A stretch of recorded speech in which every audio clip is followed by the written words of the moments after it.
Good evening. Delimitation के बारे में पढ़ लेते हैं। असम में भी डीलिमिटेशन की बात चल रही है आजकल, एंड जम्मू एंड कश्मीर में भी चल रही है, तो एक इंपॉर्टेंट इशू हो जाता है। डीलिमिटेशन क्या है? ये एक एक्ट और प्रोसेस ऑफ फिक्सिंग लिमिट्स और boundaries of terrestrial constituency in a country to represent the change in population. कि पॉपुलेशन चेंज होने के हिसाब से उसकी बाउंड्रीज चेंज करने का है, जिससे मेन इसका काम क्या होता है कि वन वोट वन वैल्यू रहे।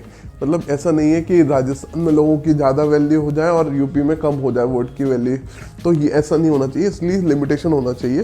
तो इसका वाइड डीलिमिटेशन के फंक्शन क्या है, ये जब भी आपको लिखना पड़े 3 पॉइंट लिख के आ जाना कि equal representation to equal segment of population, fair division of geographical area and one value one vote.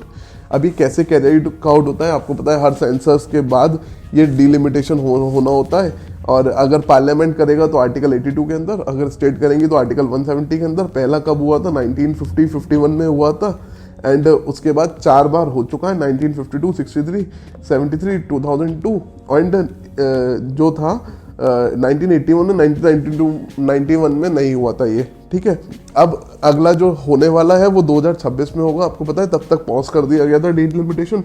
अभी डीलिमिटेशन कमीशन बनाता कौन है? तो ये बहुत इंपॉर्टेंट क्वेश्चन है, ध्यान रख लेना। प्रेसिडेंट ऑफ इंडिया बनाता है, ये वर्क करता है collaboration with election commission of India में।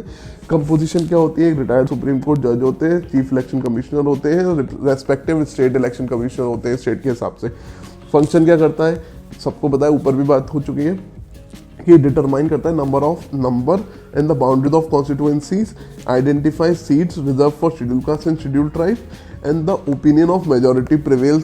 अगर कोई भी डिस्ट्रीब्यूट होता है इन तीनों में, तो जो मेजोरिटी का डिसीजन होगा वो प्रिवेल करेगा।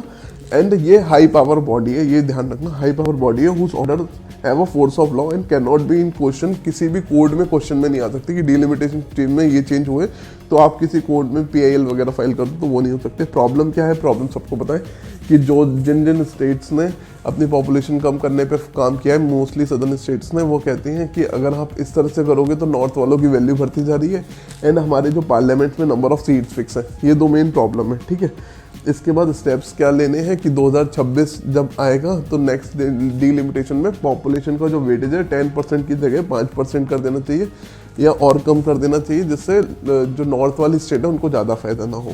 तो आपको भी अगर डीलिमिटेशन से रिलेटेड कुछ और भी पता है, इन्फो पता है, तो आप कमेंट्स में ऐड कर देना।